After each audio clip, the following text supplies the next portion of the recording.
من الشیطان الرجیم بسم اللہ الرحمن الرحیم الحمدللہ رب العالمین بار الخلائق اجمعین والصلاة والسلام علی اشرف الانبیاء والمرسلین سیدنا و نبینا و مولانا بالقاسم محمد والصلاة والسلام علی اہل بیتہ الطیبین الطاہرین المعصومین اما بعد فقد قال اللہ تبارک و تعالی فی کتابہ المجید والفرقان الحمید وقولہ الحق بسم اللہ الرحمن الرحیم انا اعطیناک الکوثر فصل لربک وانحر ان شانک ھو الابتر۔ عزیزان گرامی، آج کی گفتگو حضرت امام حسن مجتبیٰ علیہ السلام کے حوالے سے کریں گے۔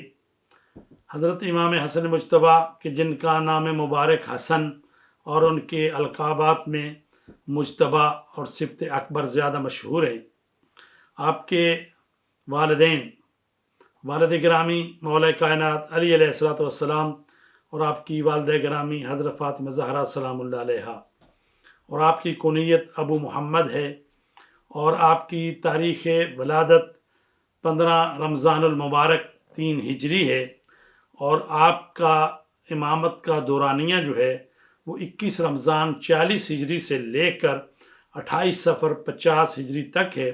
تو اس طرح سے آپ کی مدت امامت جو ہے 9 سال 5 مہینے اور تقریباً 7 دن بنتی ہے۔ تو عزیزان گرامی، حضرت امام حسن مجتبیٰ علیہ السلام جو ہیں وہ سورہ کوثر کا مصداق ہیں، سبط اکبر ہیں، لخت جگر ہیں، اور نور نظر مصطفیٰ ہیں، گلشن زہرا کا پہلا پھول ہیں، آسمان امامت اور ولایت کا دوسرا درخشندہ ستارہ ہیں، عصمت و طہارت کا چوتھا مصداق اتم ہیں، اور پنجتن پاک کا چوتھا نور ہیں، جو کہ رمضان کے مقدس مہینے میں جلوہ گر ہوا۔ اس نور کی آمد پر مقصود کائنات سرور جہاں حضرت محمد مصطفیٰ صلی اللہ علیہ وسلم کے گلشن میں بہار آ گئی، اور ان دشمنوں کے منہ پر زبردست تماچا پڑا جو رسول پاک کو ابتر کہتے تھے، جبکہ یہ مولود اسی کوثر ہستی کا پہلا ثمر تھا جس کے وجود مبارک سے نسل رسول کریم چلی۔ رسول اکرم صلی اللہ علیہ وسلم جب مولود کی ولادت کی خبر ملی تو اپنی بیٹی فاطمہ زہرا کے ہاں تشریف لائے۔ خانہ زہرا کے مکین بہت خوش تھے۔ مولود پاک کو رسول کریم نے اپنے ہاتھوں پہ لیا، دائیں کان میں اذان کہی اور بائیں کان میں اقامت کہی۔ اللہ تبارک تعالیٰ کا حکم لے کر جبرائیل امین نازل ہوئے اور رسول کریم کی خدمت میں سلام اللہ تبارک تعالیٰ کا پہنچایا، اور کہا کہ اللہ فرماتا ہے کہ اے میرے رسول، علی کی نسبت آپ سے ویسی ہی ہے کہ جیسی ہارون کی نسبت موسیٰ سے تھی، لہٰذا اس مولود کا نام ہارون کے بیٹے کے نام پر رکھیں۔ ان کے نام شبر تھا، عبرانی میں شبر، اور اسی کا ترجمہ عربی زبان میں حسن بنتا ہے۔ تو لہٰذا اللہ تبارک تعالیٰ کے حکم سے رسول پاک نے مولود کا نام حسن رکھا۔ آپ نے مولا حسن کی ولادت کے 7ویں دن آپ کا عقیقہ کیا، اور سر کے بالوں کے برابر چاندی صدقہ میں دی۔ حضرت امام حسن علیہ السلام رسول کریم صلی اللہ علیہ وسلم سے بہت زیادہ شبہات رکھتے تھے۔ رسول کریم نے امام حسن سے مخاطب ہوتے ہوئے فرمایا، اشبہت خلقی و خلقی، اے میرے بیٹے حسن، تو مجھ سے کتنا مشابہ ہے کہ تو خلقت میں اور اخلاق و خو میں میری تصویر ہے۔ تو عزیزان گرامی، یہ وہ ہستی جو کہ رسول پاک کی مشابہ تھی، رسول پاک کی تصویر تھی۔ امام حسن علیہ السلام کی زندگی کے بارے میں اور ان کے فضائل کے بارے میں اور ان کے حالات کے بارے میں رسول کریم صلی اللہ علیہ وسلم سے ارشادات گرامی موجود ہیں ہمارے پاس. ان میں سے چند کا انتخاب کرتے ہیں. ایک دن رسول پاک کی نگاہ اپنے نواسے حسن پر پڑی کہ گلی میں دوسرے بچوں کے ساتھ کھیلنے میں مصروف تھے. رسول پاک کو حسن پر پیار آ گیا. آگے بڑھے، حسن کو آغوش میں لیا، بیٹے حسن کے بوسے لیے اور ارشاد فرمایا: حسن منی و انا منہ، احب اللہ من احبہ الحسن والحسین. حسن مجھ سے ہے اور میں حسن سے ہوں. اللہ اس سے محبت رکھتا ہے جس سے حسن اور حسین محبت رکھیں. ایک اور موقع پر رسول پاک نے فرمایا، اور رسول پاک جو ہیں یہ وہ ہستی ہے کہ جس کے متعلق اللہ تبارک تعالیٰ ارشاد فرما رہا ہے: وما ينطق عن الهوى ان هو الا وحی یوحی. میرا حبیب تو وہی کہتا ہے جو وہی کہتی ہے. تو وہ زبان اقدس جو وہی کے تابع ہے. تو آپ نے فرمایا کہ لو کان العقل رجلا لکان الحسن، اگر عقل کو انسانی وجود دیا جائے تو وہ میرے بیٹے حسن کی صورت میں ہوگی. تو اس حدیث کے مطابق حسن مجتبیٰ علیہ السلام عقل کل ہے. سبحان اللہ. اس کی عظمت کا کیا کہنا کہ جو تصویر رسول ہو اور مجسمہ عقل ہو. حضرت عمر کے آزاد کردہ غلام اسلم روایت کرتے ہیں، وہ کہتے ہیں میں نے دیکھا کہ رسول کریم صلی اللہ علیہ وآلہ وسلم کے کاندھوں پر حسن اور حسین سوار ہیں. میں نے انہیں مخاطب کر کے کہا کہ اے شہزادو، آپ کی سواری کتنی اچھی ہے. یہ سن کر پیغمبر گرامی صلی اللہ علیہ وآلہ وسلم نے ارشاد فرمایا: نعم الفارسان ہما، یہ دو اسوار بھی بہترین سوار ہیں. تو رسول پاک فرما رہے ہیں یہ نہ کہو کہ صرف سواری اچھی ہے، بلکہ جو اسوار ہیں وہ بھی بہترین ہیں. حضرت ابو ہریرہ روایت کرتے ہیں کہ ایک دن حسن علیہ السلام رسول پاک صلی اللہ علیہ وآلہ وسلم کے پاس آ کر بیٹھ گئے. رسول پاک نے بڑی محبت سے اپنے نواسے کا منہ چوما اور 3 مرتبہ فرمایا: اللہم انی احبہ فاحبہ واحب من یحبہ. خدایا میں حسن کو دوست رکھتا ہوں، اس سے محبت رکھتا ہوں. جو حسن سے محبت رکھے تو بھی اس سے محبت رکھ. پس جو رسول کریم سے محبت کا دعوے دار ہے اسے چاہیے کہ امام حسن علیہ السلام سے محبت رکھے تاکہ رسول کی محبت کا حق ادا ہو جائے. رسول پاک صلی اللہ علیہ وسلم کی مشہور حدیث ہے جس میں حضرت سعید خدری رضی اللہ تعالیٰ عنہ روایت کرتے ہیں کہ رسول کریم نے فرمایا: الحسن والحسین سیدہ شباب اہل الجنہ. حسن اور حسین جنت کے جوانوں کے سردار ہیں. اور اس حدیث کو اس طرح سے بھی نقل کیا گیا ہے: الحسن والحسین سید الشباب اہل الجنہ و ابوہما افضل منہما. اور ان کے باپ علی جو ہیں ان دونوں سے افضل ہیں.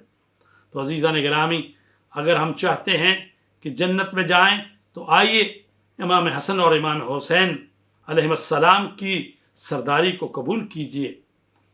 عزیزان گرامی، کسی بھی شخصیت کے بننے میں جہاں ذاتی اوصاف کا ہونا بہت ضروری ہے، وہاں خاندانی اثرات کی بھی اہمیت بہت زیادہ ہے، اس سے انکار نہیں کیا جا سکتا.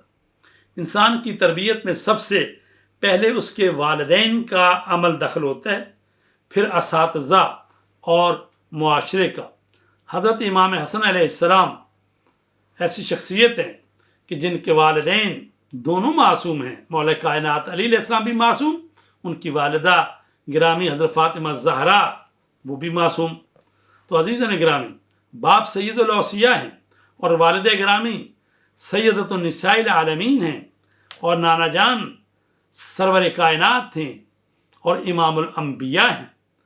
امام حسن کے بھائی امام حسین ہیں جو جنت کے جوانوں کے سردار ہیں. عزیزان گرامی، امام حسن مجتبیٰ نے ان 3 معصوم ہستیوں کی آغوش میں پرورش پائی، یعنی نانا جان رسول خدا، بابا علی مرتضیٰ اور فاطمہ سیدہ کونین، ان 3 معصوم شخصیتوں کی آغوش میں تربیت پائی ہے۔ رسول پاک نے اپنے نواسوں کی خصوصی تربیت کی۔ اس سلسلے میں جابر ابن عبداللہ انصاری کی روایت ہے، وہ کہتے ہیں کہ میں نے رسول خدا کو دیکھا کہ ایک ہاتھ سے حسن کا ہاتھ پکڑ رکھا ہے اور دوسرے ہاتھ سے حسین کا ہاتھ پکڑ رکھا ہے، اور فرما رہے ہیں، فرماتے ہیں ان نبنی حاضین ربیتہما صغیرین ودعوت الہما کبیرین سألت اللہ لہما ثلاثا فآتانی اثنتین ومنعنی واحدتا۔ کہتے ہیں بے شک میں نے ان 2 بچوں کی بچپنے میں تربیت کی ہے اور ان کے بڑے ہو جانے پر ان کے لیے دعا کی ہے۔ میں نے اللہ تبارک تعالیٰ کی بارگاہ میں دعا کی، تو جو دعا کی ہے ان میں سے 3 چیزوں کی درخواست کی تھی، 2 چیزوں کو اللہ تبارک تعالیٰ نے عطا کرنے کا وعدہ کر لیا اور 1 چیز سے منع کر دیا۔ میں نے اللہ تبارک تعالیٰ سے درخواست کی کہ وہ ان دونوں کو پاک و پاکیزہ قرار دے، جسے پروردگار عالم نے قبول فرما لیا۔ دوسری میں نے یہ دعا کی کہ میں نے اللہ سے درخواست کی کہ وہ ان دونوں شہزادوں اور ان کے شیعوں کو جہنم کی آگ سے محفوظ فرما دے، تو اسے بھی اللہ تبارک تعالیٰ نے قبول فرما لیا۔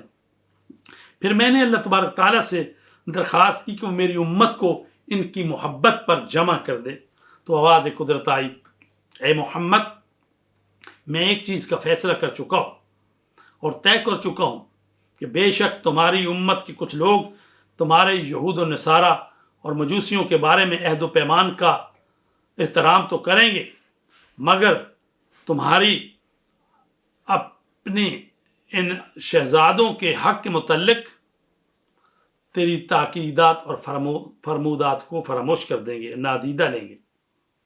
اور میں یعنی اللہ تبارک تعالیٰ نے فیصلہ کر لیا ہے کہ ایسا کرنے والوں کو ذلیل و خوار کروں گا اور انہیں اپنی جنت سے دور رکھوں گا، اور قیامت کے دن ان کو اپنی نظر رحمت سے محروم فرمائیں گا۔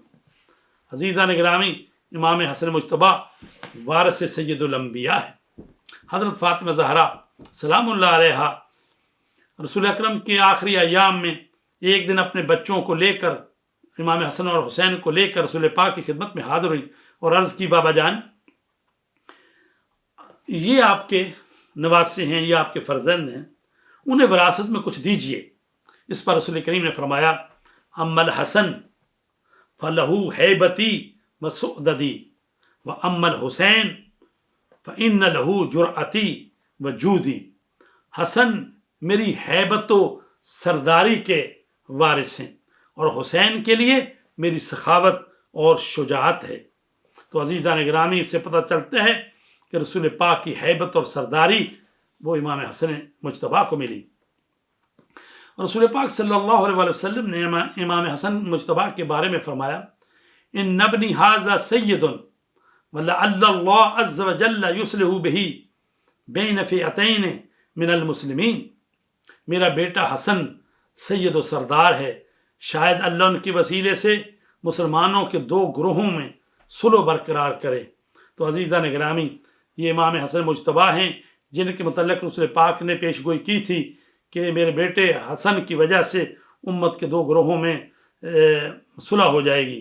تو ہم نے دیکھا کہ یہ صلح ہوئی امام علی علیہ السلام کی شہادت کے بعد، جب مولا امام حسن مجتبیٰ خلیفہ بنے اور معاویہ ابن ابو سفیان نے جنگ کے لیے جب پیش قدمی کی اور پھر اس نے صلح کے لیے جب پیشکش کی، تو آپ نے دیکھا کہ امت کا خون بہے گا اور کس طرح سے شیعہ حیدر قرار بھی مارے جائیں گے۔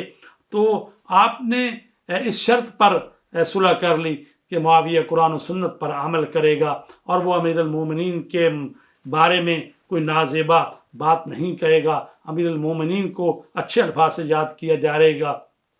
اور اس کے علاوہ اور بھی شرائط تھیں کہ معاویہ کے مرنے کے بعد حکومت جو ہے وہ حسن مجتبیٰ کو پلٹے گی، تو لہٰذا ان باتوں پر آپ نے ان سے صلح کر لی۔ امام حسن علیہ السلام کے بچپنے کے کچھ اور بھی واقعات ہیں۔ اللہ تعالیٰ کے حضور حضرت امام حسن اور حسین کا کیا مرتبہ ہے یہ تو خدا جانے یا خدا کا رسول یا وہ ہستیاں کے جن کے بارے میں ذکر کیا جا رہا ہے۔ آئیے آپ کے بچپن کے چند واقعہ میں سے واقع بیان کرتے ہیں۔ امام حسن علیہ السلام بچپن ہی سے باقاعدگی سے مسجد نبوی میں تشریف لے آتے تھے۔ حضرت مسجد نبوی میں جو وعظ و نصیحت فرماتے یا معارف اسلامی کو بیان کرتے یا جو اللہ کی طرف سے وحی آتی اس کے متعلق اپنے صحابہ کو ارشاد فرماتے، تو حضرت امام حسن مجتبیٰ جو ہیں اپنے نانا جان کی وعظ و نصیحت کو اور ان کی جو وحی ابلاغ ہو رہی تھی ان کی طرف اور وہ جو بیان کر رہے تھے ان کو غور سے سنتے اور آ کر اپنی والدہ گرامی حضرت فاطمہ زہرا کی گوش گزار کرتے۔ تو جب حضرت علی علیہ السلام آتے تو بیوی فرماتی کہ آج میرے بابا نے یہ کہا ہے، آج یہ بات ہوئی ہے، آج یہ وحی نازل ہوئی ہے۔ تو حضرت علی علیہ السلام کہتے کہ زہرا تجھے کیسے معلوم، تم تو گھر میں تھی اور یہ تو باتیں مسجد کی ہیں۔ تو فرماتی کہ یہ آپ کا بیٹا حسن مجھے آ کر بتاتا ہے کہ جو رسول پاک بیان کرتے ہیں۔ تو ایک دن حضرت علی شہزادہ حسن سے پہلے گھر میں تشریف لائے اور دروازے کی اوٹ میں چھپ گئے۔ جب امام حسن مجتبیٰ گھر تشریف لائے اور حسب معمول رسول پاک صلی اللہ علیہ وسلم کی باتیں اپنی والدہ کو سنانے لگے تو ان کی آواز میں لکنت پیدا ہوئی۔ اس لکنت کو محسوس کرتے ہوئے امام حسن نے کہا، اے مادر گرامی، محسوس ہوتا ہے جیسے میرے والد گرامی سماعت فرما رہے ہیں۔ ایسے میں علی مرتضیٰ دروازہ یا پردے کے پیچھے سے باہر آئے اور اپنے بیٹے کو گلے لگا لیا اور پھر ان کی پیشانی کو چوما۔ تو عزیزان گرامی، یہ وہ امام حسن مجتبیٰ ہیں کہ جو رسول پاک کی باتوں کو اپنی والدہ کے لیے بیان کرتے تھے۔ اور جرأت اور بہادری کتنی تھی آپ کی۔ خلیفہ اول کے زمانے میں ایک دن امام حسن نے جب خلیفہ اول کو ممبر رسول صلی اللہ علیہ وسلم پر بیٹھے ہوئے دیکھا تو کہا، انزل ان ممبر ابی، میرے والد گرامی کے ممبر سے نیچے اترو۔ یہ سننا تھا کہ خلیفہ ممبر سے نیچے اترے اور کہا، اے بیٹا تو صحیح کہتا ہے، یہ تیرے باپ کا ممبر ہے، میرے باپ کا تو ممبر ہی نہیں ہے۔ تو عزیزان گرامی، اگر ہمارے پاس کچھ وقت اور ہے تو آئندہ کے بارے میں پیش گوئی ہے، وہ آپ سناتا ہوں اور اس کے بعد اجازت لیتے ہیں۔ حذیفہ بن یمان کہتے ہیں ہم رسول پاک کے ساتھ تھے، اچانک ہم نے شہزادہ حسن کو دیکھا، بڑے پروکار انداز سے تشریف لا رہے تھے۔ رسول اکرم نے اپنے نواسے کو دیکھ کر فرمایا، ان جبرائیل یہدیہ و میکائیل یسددہ وہو ولدی والطاہر من نفسی وذل من اضلاعی ھذا صبتی وقرۃ عینی بابی ہوا۔ فرماتے ہیں جبریل حسن کے رہنما ہیں، میکائیل اس کے محافظ ہیں، یہ میرا طیب و طاہر بیٹا میرے جسم کا ٹکڑا ہے، میری آنکھوں کی ٹھنڈک ہے، میرے باپ اس بیٹے پر قربان ہو جائیں۔ اس کے بعد پیغمبر اکرم صلی اللہ علیہ وسلم اٹھ کھڑے ہوئے، جس پر ہم بھی اٹھ کھڑے ہوئے اور سب شہزادہ حسن کے استقبال کے لیے آگے بڑھے۔ پیغمبر اکرم نے شہزادہ حسن سے مخاطب ہو کر فرمایا، حسن بیٹا تو میرا میوہ دل ہے، تو میرا پیارا ہے، میرے دل کا چین ہے۔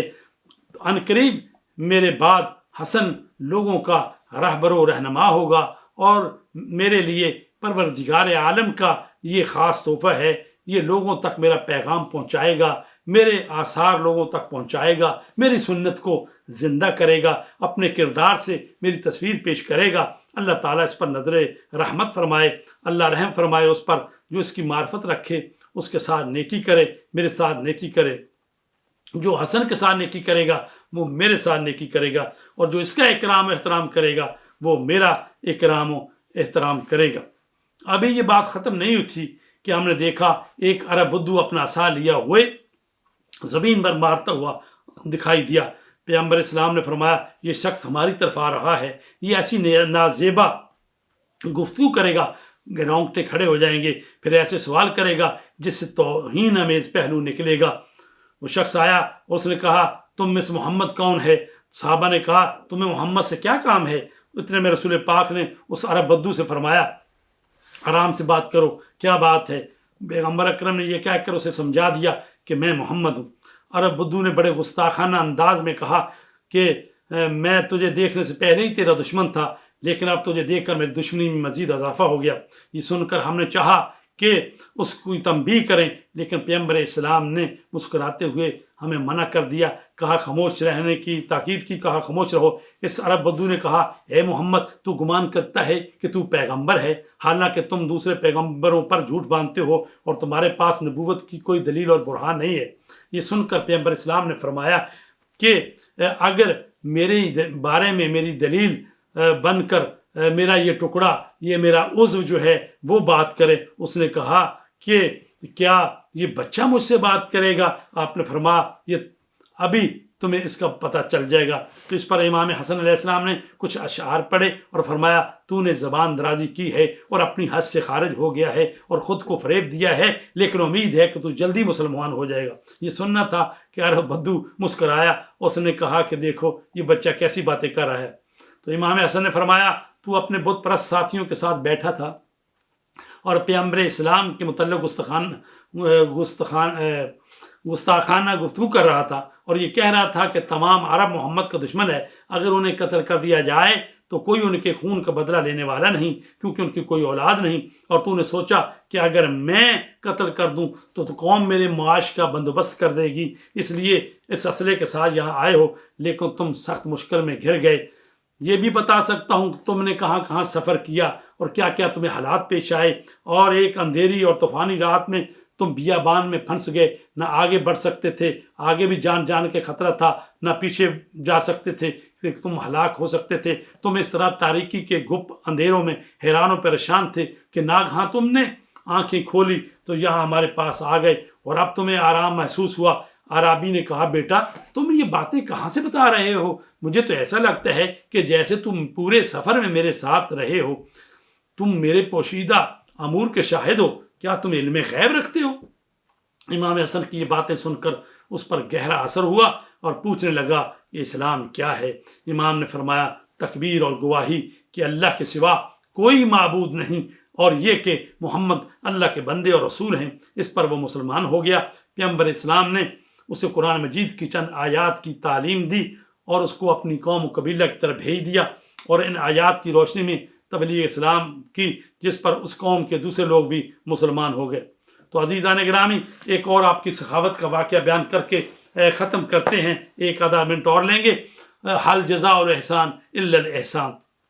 امام حسن مجتبیٰ، امام حسین علیہ السلام اور حضرت عبداللہ بن جعفر حج کے لیے گئے۔ راستے میں زیادہ راہ گم ہو گیا، چنانچہ بھوک اور پیاس کی حالت میں تینوں ہستیاں ایک بوڑھی عورت کے جھونپڑے میں چلے گئے اور اس سے کچھ کھانے پینے کی چیز طلب کی۔ اس نے عرض کی کہ میرے پاس تو یہ ایک بکری ہی ہے، اس کا دودھ دھو کر پیاس بجھا لی جائے۔ تو انہوں نے دودھ پی لیا، لیکن گرسنگی سے تسلی نہ ہوئی۔ تو اس نے فرمایا کچھ کھانے کا بندوبست بھی ہو سکتا ہے؟ تو اس نے کہا کہ میرے پاس بس یہی ایک بکری ہے، لیکن میں آپ کو قسم دیتی ہوں کہ آپ اس کو ذبح کر لیں اور تناول فرمائیں۔ لہٰذا اس کے اصرار کرنے پر آپ نے بکری جو ہے وہ ذبح کر لی اور بکری کا گوشت بھونا اور یہ حضرات جو تھے ساتھ آپ کے کھا لیا۔ اس کے بعد قدر آرام کر کے وہ لوگ روانہ ہو گئے۔ جب شام کو اس کا شوہر آیا تو اس نے کہا کہ بکری کا کیا ہوا؟ اس نے کہا کہ اس طرح سے کچھ مہمان آئے تھے اور ہم نے ان سے کہا کہ بکری کو ذبح کر لو۔ تو اس نے کہا خدا کی بندی یہ تو بتا کہ ہمارا اب کیسے گزارا ہوگا؟ غرض کے تھوڑے عرصے بعد قحط پڑ گیا اور وہ دونوں بھیک مانگتے ہوئے مدینہ پہنچے۔ مدینہ کی ایک گلی میں امام حسن مجتبیٰ نے اس کو پہچان لیا اور اسے بلا کر اس کی خاطر مدارت کی، مہمان نوازی کی اور اس کو 1000 بکریاں اور اشرفیاں عطا فرمائیں۔ جب امام حسین کو پتہ چلا تو انہوں نے بھی 1000 بکریاں اس کو عطا فرمائیں۔ اسی طرح عبداللہ ابن جعفر کو اطلاع ملی تو انہوں نے بھی اتنی مقدار میں ہی ان کو بکریاں اور اشرفیاں عطا فرمائیں۔ اس طرح یہ عورت جس نے یہ بکری کا گوشت کھلا کر ان پر احسان کیا تھا، انہوں نے اس طرح سے ان کو مالا مال کر دیا اور وہ مالا مال ہو کر واپس چلی گئی۔ تو عزیزان گرامی، یہ وہ امام حسن مجتبیٰ ہے جن کے متعلق حضرت علی علیہ السلام فرماتے ہیں اپنے دونوں بیٹوں امام حسن حسین کے متعلق انتما امامان بے عقیبی و سید الشباب اہل الجنہ والمعصومان حفظکم اللہ ولعنت اللہ علی من آداکم۔ تم دونوں میرے بیٹے درجہ امامت پر فائز ہوگے، تم دونوں جوانان جنت کے سردار ہو، تم تمام گناہوں سے پاک و پاکیزہ ہو۔ اللہ تبارک تعالیٰ تمہاری حفاظت فرمائے اور تمہارے دشمن پر اللہ کی لعنت کرے۔ تو آئیے امام حسن مجتبیٰ کی ولادت باسعادت کے مبارک موقع پر ہم اللہ تبارک تعالیٰ کے حضور دعا کرتے ہیں کہ ہمیں صحیح معنی میں ائمہ طہار کے پیروکار قرار دے اور قیامت کے دن ان کی شفاعت نصیب فرمائے، آمین۔